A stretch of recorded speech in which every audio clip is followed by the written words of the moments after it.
मेरे गुरुदेव कहते थे, जब पहले मैं मंदिर में श्रील भक्ति सिद्धांत सरस्वती गोस्वामी प्रभुपाद, उन्होंने यही कीर्तन मेरे को निकाल करके दिए, बोले इसको पढ़ो।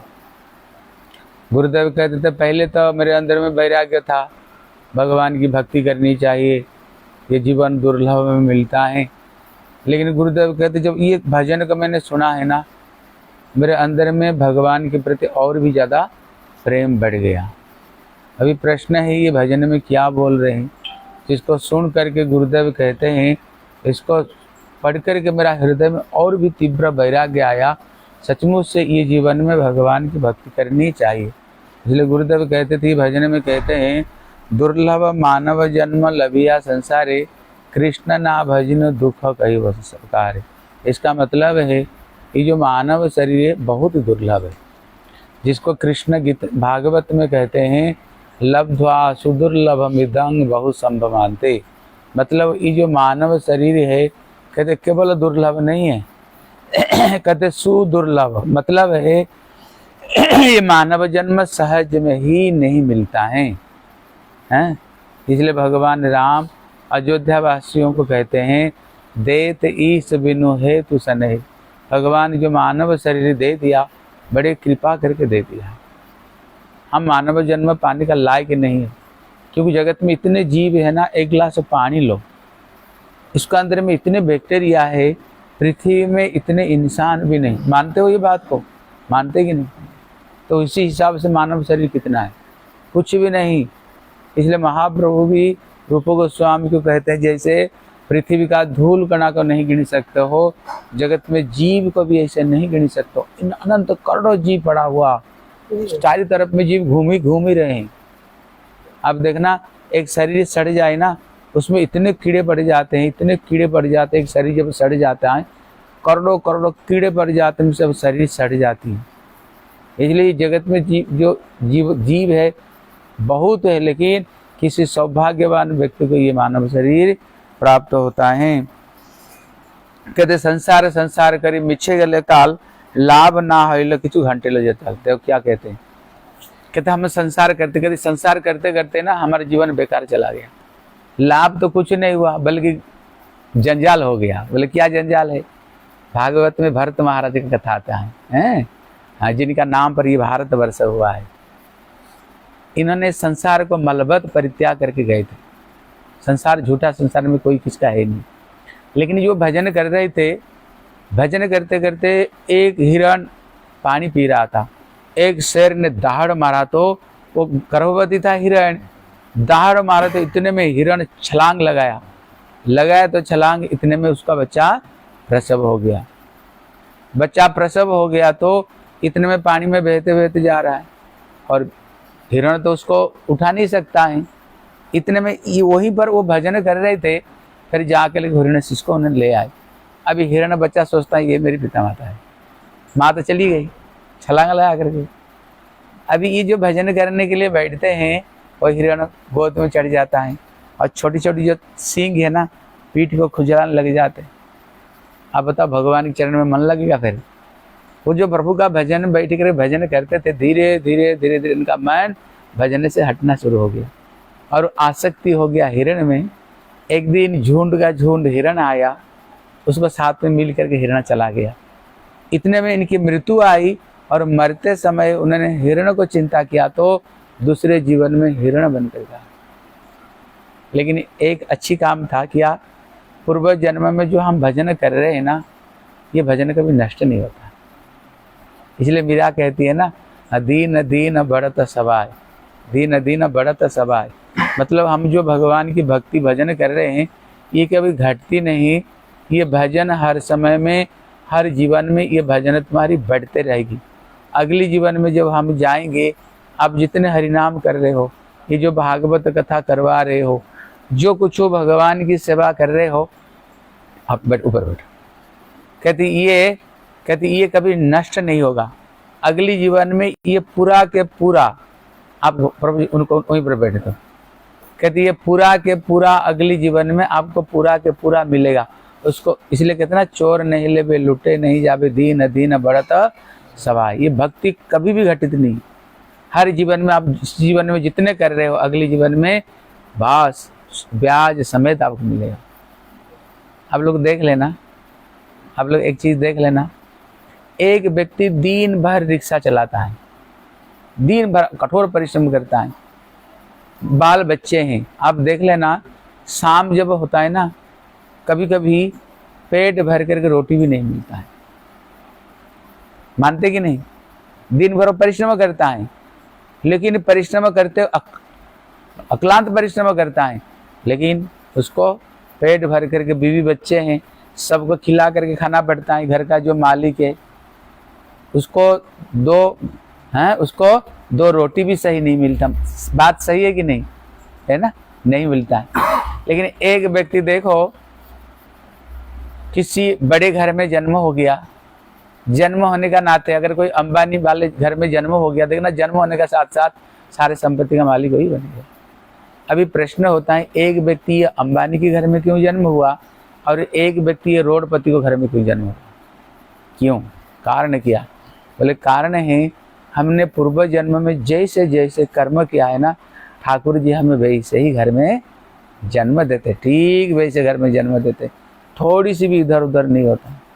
इसलिए इसी जीवन में हम जितने भक्ति करेंगे, ये भक्ति को कोई नहीं ले सकता है। अगले जीवन में इसका मालिक आप ही बनोगे और ये ब्याज समेत अगले जीवन में आपको मिलेगा।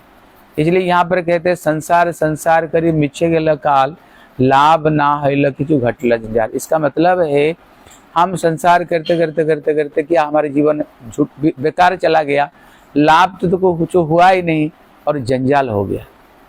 जैसे भरत महाराज हिरणों को चिंतन करते करते मरे, फिर लास्ट में क्या हुआ? हिरण्य जन्म हुआ फिर, क्योंकि मरते समय जैसे चिंतन करते करते को मर गए, ऐसे ही जीवन होगा। अब देखना अंतिम समय में संसार में क्या होता है, जब कोई व्यक्ति शरीर छोड़ता है ना, पूरा परिवार घिरे हुए रहते हैं। बेटा कहता है, पिताजी पहचान रहे हो आपका मैं बड़ा बेटा हूँ, आँख खोलता है। बेटी कहता है, पहचान रहे हो आपकी छोटी बेटी हूँ, आँख खोलता है। दामाद कहता है, ससुर जी पहचान रहे हो। आप देखना अंतिम समय में चारों तरफ में सब लोग घिरे हुए रहते हैं और उनको देख देख देख देख करके अंतिम समय में मरता है। अब बता गति क्या होगा? मरते मरते जैसे सोचोगे ऐसे ही तो गति होगी ना। इसलिए यहाँ पर कहते हैं, बल्कि हमारी जंजाल हो गया, संसार करते करते झूठा तो जीवन गया, जंजाल हो गया। लेकिन जो भक्त का परिवार में एक विशेष चीज है, ये चीज को समझो। जैसे एक भक्त जब शरीर छोड़ता है, जैसे तुम्हारी बच्ची अगर चारों तरफ में घिरे हुए, इनकी तुम्हारी ये तिलक लगाए हो, गले में माला तुम पहनते हो, हरि का नाम जप करते हो, अगर अंतिम समय में अगर कोई शरीर छोड़ रहा है, अगर तुम लोग चारों तरफ में घिरे हुए हो जो भजन करते हो, अगर उनका अगर देखते देखते देखते जाए ना, उसका गति ऊर्ध्व गति होगा। क्यों? अब जिनको आप देख देख कर जा रहे हो, सबके सब वैष्णव है, सदगुरु आश्रय ग्रहण किए हैं, हरि का नाम हरि का भजन कर रहे हैं, आपका गति ऊर्ध्व गति होगी। लेकिन जो भक्ति भजन नहीं करते, अगर उनको अगर शरीर देख देख कर शरीर छोड़ोगे, फिर दुर्गति तुम्हारी दुर्गति। इसलिए भक्ति विनोद ठाकुर बोले, किसे संसार यही छायाबाजी प्राय, यहाँ ते ममता करी वृथा दिन जाए। बोले कौन संसार में कोई किसी का नहीं है, हम तो केवल संसार में प्रेम करते हैं। हमारे क्या हो रहा है, हमारे जो जीवन है वो बेकार जीवन जा रहे हैं। कौन सा जीवन है? तो जो जिस संसार में भगवान की भक्ति जो नहीं करते उनके लिए बता रहे हैं। लेकिन जिनकी संसार में प्रभु की भक्ति कर रहे हैं, उनका सब कुछ सार्थकता है, क्योंकि वो जो पैसा कमाते ठाकुर सेवा में लगता है, भक्तों की सेवा में लगता है, उनके लिए नहीं। जो भगवान की भजन नहीं करते हैं, कहते उनका जो संसार करते करते क्या हो रहा है, तो किसर संसार यही छायाबाजी प्राय। कौन संसार में किसका है? कोई संसार में। ये धर्मशाला है, ये धर्मशाला में हम रुके हैं। जैसे धर्मशाला में कहीं रुकते हैं, रात को बैठ कर खूब गप्पे मारते हैं, सवेरे होते ही ये संसार नहीं, ये धर्मशाला में ये हम गप्पे मार रहे हैं यहाँ बैठ करके। समय आएगा तो यहाँ से हमें जाना पड़ेगा। बोले ए देह पतन हले किरबे आमार, केहो सुख नाही देवे पुत्र परिवार। जब ये शरीर छोड़ेगा, कहते संसार तुमको कोई सुख देने वाला नहीं। इसलिए भगवान कपिल देव कहते ना माँ को, तो गर्भ में जब बच्चे का 7 महीना हो जाता है, हजार हजार जन्मों की उसको याद आता है, पूर्व जन्म में हमने कौन सा कर्म किया, कर्म का फल यहाँ अकेले ले रहा हूँ। सब कहाँ है? कोई तो यहाँ है ही नहीं। हमारे पति कहाँ, पत्नी कहाँ, बेटा बेटी कहाँ है? सब के सब यहाँ तो कोई है ही नहीं। कर्म का फल तो हमें अकेला लेना पड़ रहा है। इसलिए कहते गर्धव्य मत आमी करी परिश्रम, कार लागी एत करी ना घुचले भ्रम। दूसरे उदाहरण देते हैं। आप देना जो पहाड़ जो अंचल होता है ना, सारे गधे वहीं पर सारे काम करते हैं और उसको पीठ पर दाल चावल तेल सब कुछ उसको पीठ पर सब लेकर जाते हैं, लेकिन कभी एक पराठा उसको खिलाते हैं? थोड़ी शरबत उसको पिलाते? तुम इतना चीनी ढो करके लाए हो, शरबत तो पी लो। इतना तेल लेकर आए हो, थोड़ा छोले भटूरे खा लो, उसको देते हैं? क्या खाता है? घास ही खाता है, लेकिन पीठ के ऊपर सब कुछ ढोता है। इसलिए जैसे कहते गधा जैसे सब कुछ ढोता है, लेकिन उसको कुछ भी फल नहीं मिलता है। बोले जिनकी संसार में भगवान की भजन नहीं होता है, कहते भैया केवल गधा जैसे हम परिश्रम कर रहे हैं, लेकिन इसका फल भी तुमको कुछ मिलने वाले नहीं है। बोले दीन जाए मिच्छा काज निशा निद्रा बसे, नाही भाभी मरण निकट आच बसे। कहते दीन जाए मिच्छा काजे। दीन कैसे जाता है? इधर उधर काम करके बेकार जीवन बीत रहा है और निशा रात को निद्रा बसे, सो करके बीत गया है, सो करके बीत गया, रात सो करके बीत गया ना, तुझे तो कोई फल नहीं मिला। इसलिए एक संत कहते थे देखना, रात को जो सोते ना मच्छर काटते हैं, कहीं मच्छर काटते हैं ना। एक संत कह रहे थे मच्छर क्यों काट रहे हैं? तो मच्छर तुमको जगा रहे हैं, भैया जीवन तेरे को भजन के लिए दिया, तुम क्यों सो सो करके जीवन को बिता रहे हो? इसलिए मच्छर काटते उठो, हरि का नाम लो, हरि का नाम लो, जीवन को ऐसे क्यों बिता रहे हो? हाँ इसलिए मिच्छा काजे। कहते भाला मंद खाई हरि परिचिताहीन, नाही भाभी एदह छाड़ी वो कोनो दिन। कहते हम भाला मंद, हम बढ़िया बढ़िया खा करके क्या कर रहे हैं? कहते बढ़िया पहन करके बढ़िया खा करके जीवन को ऐसे बिता रहे हैं, लेकिन कभी नहीं सोचते हैं ये जो मृत्यु है ये पास में बैठा हुआ है, किसी समय भी हमारी मृत्यु हो सकती है। बोले देह गेह कलत्रादि चिंता अविरत, जागे चे हृदय मरे बुद्धि कर रहत। तो जो देह है, जो गेह है, जो पुत्र परिवार है, क्या हो रहा है? दिन रात एक व्यक्तिगत दिमाग में वही रहता है ना, कैसे संसार को भरण पोषण करेंगे, कैसे पति पुत्र परिवार को कैसे लालन पालन करेंगे। कहती ये सारा दिन हमारे दिमाग में वही चीज ही दिमाग में घूम रहे, और हमारी जो बुद्धि है ये बुद्धि को मार देती है, इसमें और कुछ लाने ही नहीं देता। देखना सवेरे से लेकर के रात तक कैसे पैसा कमाएंगे, पुत्र परिवार को कैसे भरण पोषण करेंगे, दिन रात उसी में ही लगा रहता है, आप भगवान की चिंतन नहीं करता है। इसलिए हाय हाय नाही भाभी अनित्य सब, जीवन विगत को था रही भव। यहाँ पर कहता हाय हाय, कभी हम नहीं सोचते हैं क्या ये संसार अनित्य है, जब ये शरीर छूटेगा ये दुनियादारी कहाँ जाएगा, क्या हमारे साथ में दुनियादारी जाएगा? कभी क्या हम चीज कभी सोचते हैं कभी कभी जीवन में? इसलिए मनसा ने शरीर मम पड़िया रहिवे, विहंग पतंगता है बिहार करिवे। अंतिम समय में शरीर का 3 परिणाम है। अगर ये शरीर को अगर कोई नहीं जलाएगा तो क्या होगा? जानवर खा लेंगे हैं, विहंग पतंगता है बिहार करिवे।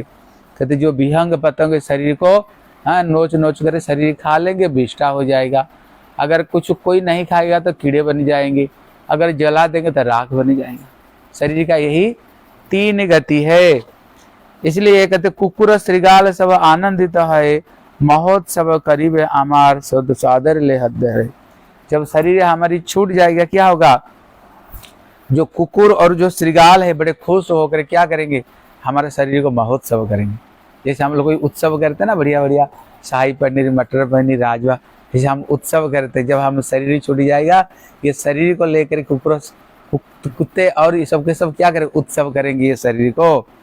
जे देह यही गति तार अनुगत, संसार वैभव आर बंधु जन जत। जिस शरीर का यही परिणाम है, हम क्या करते हैं? दिन भर केवल इसको खिलाना पिलाना में ही जीवन को हम बिता देते हैं और ये संसार वैभव में ये जीवन को हम उसी में ही गमा देते हैं। बोले अतएव माया मोह छाड़ी बुद्धिमान, नित्य तत्व कृष्ण भक्ति करुण सतान। इसलिए कहते अतएव माया मोह छाड़ी बुद्धिमान। भक्ति विनोद ठाकुर कहते बुद्धिमान कौन है जगत में? जगत में बुद्धिमान कौन? बोले वही बुद्धिमान है ये जो माया मोह को परित्याग करके जो नित्य तत्व, जो कृष्ण भक्ति को जो संधान करते हैं जीवन में, वही व्यक्ति ही जगत में विद्वान है, वही जगत में पंडित है। इसलिए भक्ति विनोद ठाकुर क्या कह रहे हैं, भैया ये जीवन पा करके ये शरीर, जीवन का सर्वश्रेष्ठ जो कर्तव्य है भगवान की भजन। इसलिए बारंबार भगवान ये शरीर नहीं देते हैं, बड़े भाग्य से ये शरीर मिला है, और ये शरीर से क्या करो, भगवान की भजन कर लो। ठीक है, हाँ देखो, हाँ इसको बंद कर दो। आपके घर में हम लोग 7 दिन तक रुके,